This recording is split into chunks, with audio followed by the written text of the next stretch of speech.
Paris is burning, not metaphorically, but in the most literal sense, on September 8, 2025. For the fifth time in just 2 years, another French prime minister has been forced out of office. The streets are swarmed with tear gas, the air thick with anger, and nearly 80,000 police officers have been deployed across the nation in a desperate attempt to contain the chaos.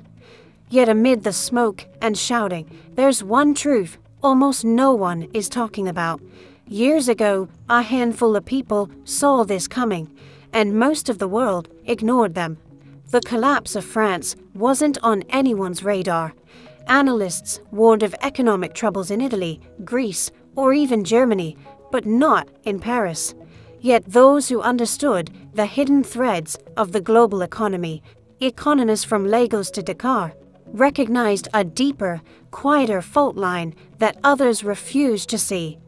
African nations had long been entwined in France's financial web, their economies tied to a colonial-era currency system that quietly fed the French treasury. When those nations began to break away, economists in West Africa didn't flinch.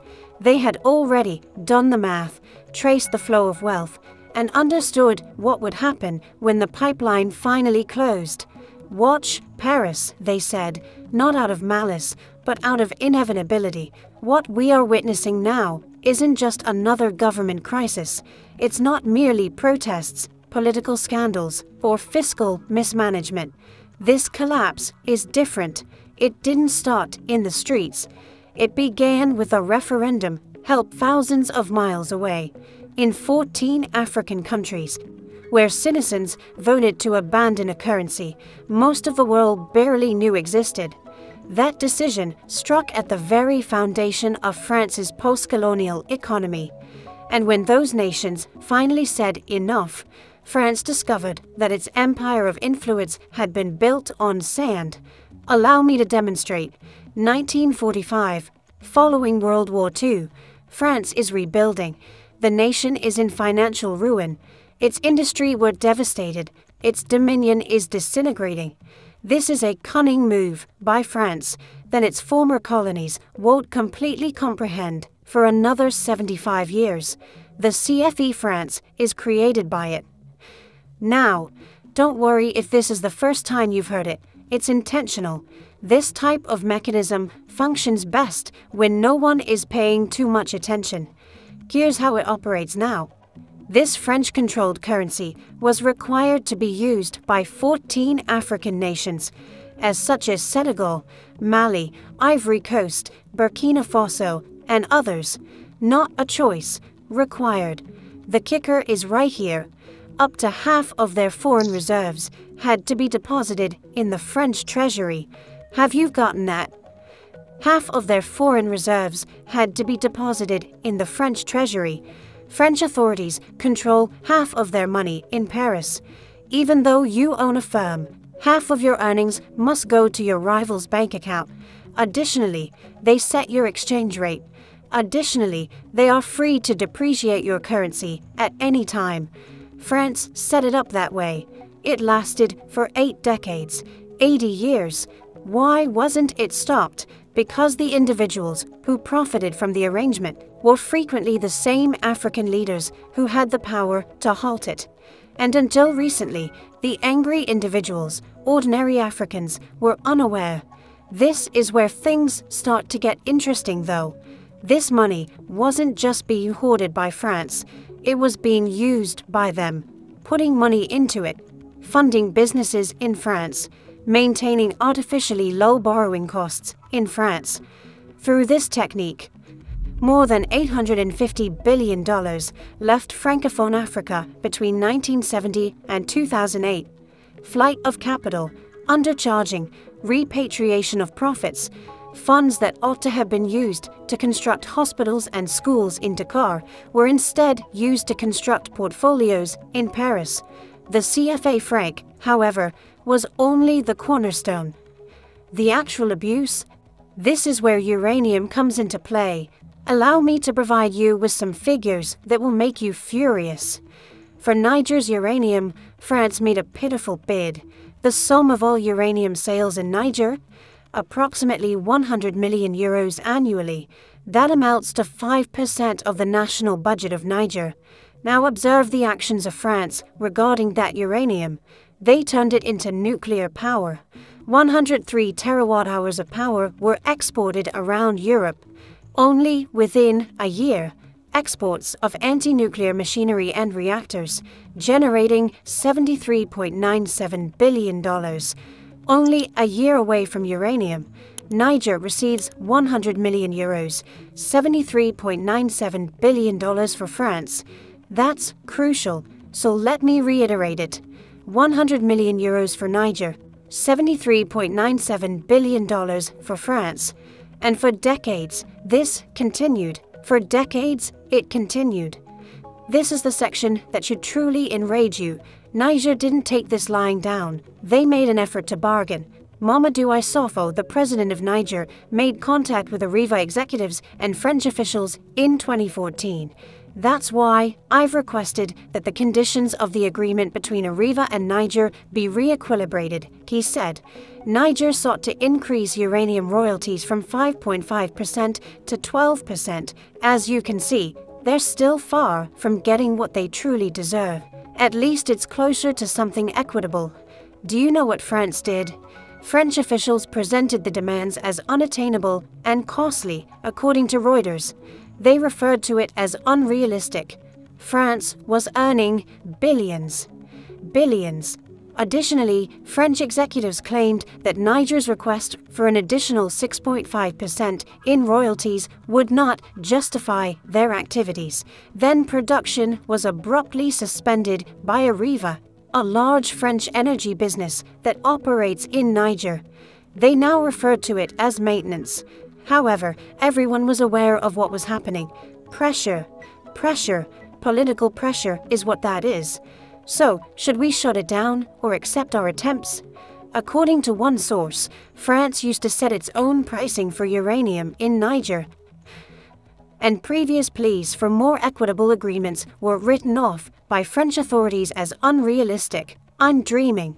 In an attempt to obtain just compensation for their natural resources, they contacted sovereign nations, dreamers. Both in 2014 and 2015, this occurred. France continued to refuse Niger's requests. However, after 2023, something changed.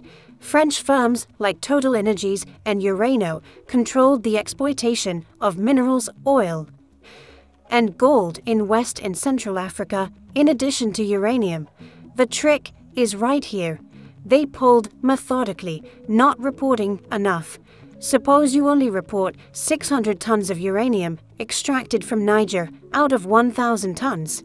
You export and sell 1,000 tons, but you only pay taxes and royalties on 600 tons.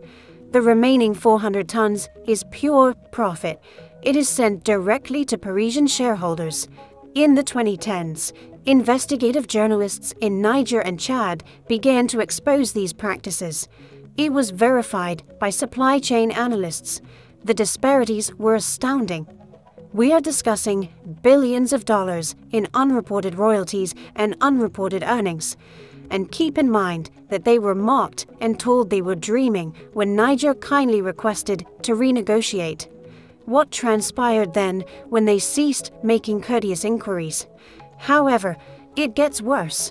60 cents of every dollar of foreign debt that entered CFA countries soon departed as capital movement, according to studies. Now, consider that. The majority of the money borrowed by Africa returns to France through agreements, loan repayments, and profit sharing. France may purchase African resources at a discount to market value and then resell completed commodities to Africa at a 20 to 30% premium to international rates. Maximum extraction, no competition, and captive markets. This is where you should start thinking. The greatest economy in Europe is that of Germany. It doesn't use forced reserve deposits or currency manipulation to take advantage of African nations. It innovates, trades, and competes. Germany is prospering and has no power over anyone's currency. The foundation of the French approach is extraction, and in the 2010s, something shifted after that paradigm failed. Smartphones, social media, information availability, and the new generation of Africans who didn't hesitate to pose awkward questions. Youth movements began planning coordinated campaigns in addition to protests. Throughout West Africa, hashtags were used to combat the CFA movement. On camera, activists such as Gemi Seba burnt the CFA franc note in Senegal. He was taken into custody. He then burnt it once more after being freed. And African leaders began to pay attention. For the first time, Patrice Talon, the president of Benin, makes a comment in 2019 that alters everything. It is not good that this model persists in terms of the idea of sovereignty and handling our own finances. That was it. The signal was that reforms were announced within months. Senegal, Chad, Niger, Burkina Faso, and Mali. They called for the withdrawal of French troops one by one. In Paris, they ceased making reserve deposits. Contracts were renegotiated. France panicked as well. Here is what the French government knew that the majority of observers didn't. Not only was France losing its clout in Africa, the banking system that had kept France afloat for decades was disappearing, and a few anticipated it. Hinkle, Jackson, December 2024. Without Africa, he claimed, France would be a third world country. In Sama think tank, April 2023, France need to be classified as a third world nation. International negotiations, May 2024. If France didn't exploit African nations, it wouldn't be a global force. Cameroonian Guardian Post, without Africa, France would not exist. This precise prognosis is made by at least 30 to 50 eminent specialists. They predicted that France would collapse between 2000 and 2025, not that it would struggle or encounter difficulties. Now consider why no one foresaw the same outcome for Britain, Germany, or the Netherlands. Because trade, innovation, and competition were the foundations of those nations' economies. Extraction was the foundation of the French economy. Furthermore, extraction is only effective if the other party is unaware of it. They were taken out of. They realized, that is, the year is September 2025. A budget is proposed by Prime Minister François Bayrou, cuts of 44 billion euros. 2 public holidays are eliminated by free welfare payments. Put in more work and make less money. The public in France loses it. Parliament becomes untrusting. 364 through 194. Keys gone. Everything is blocked by them. There is protest. More than 80,000 officers were sent out. Hundreds were taken into custody. Roads are closed. Structures caught fire. What about President Macron? He is in a hurry to name a 5th prime minister in as many years. Here's what's actually going on underneath the surface though. The public debt of France is now over 3 billion euros. That is an all-time high of more than 110% of their GDP. According to the Atlantic House, France's borrowing costs are higher than those of Greece, which almost went bankrupt 10 years ago. This is where everything comes together. The French energy conglomerate Uranium reported a loss of 133 million euros in the first half of 2025 after Niger cut off access to uranium in 2023. Since 2022, the cost of electricity in France has increased by more than 40%. Families are having difficulties. Industries are suffering. 65% of France's electricity was generated by inexpensive uranium. Lost. The secret subsidy that kept France's economy booming for 8 decades was in danger due to the $74 billion in energy and nuclear exports. Stop. Africa refused. France's economic lifeline was cut off when Mali, Burkina Faso, Niger, Chad, Senegal, and Ivory Coast broke down its economic contracts and demanded troop redraws and their currency deposits. What is the lesson here then? Now, this goes beyond Africa and France. It concerns all systems that are predicated on assumed compliance, exploitation, and extraction. A currency system, trade arrangement, or even a personal connection is not sustainable if it only functions when one party is unaware that they are being taken advantage of. People eventually awaken. They eventually gain access to data. They eventually push back, and the system as a whole falls apart when they do. Africans of this generation didn't wait for approval. It wasn't a courteous question. They planned. They revealed, they called for reform, and they prevailed. Here's my challenge to you then. Which other systems now use the same logic? What other power systems, industries, or relationships are on the verge of collapsing?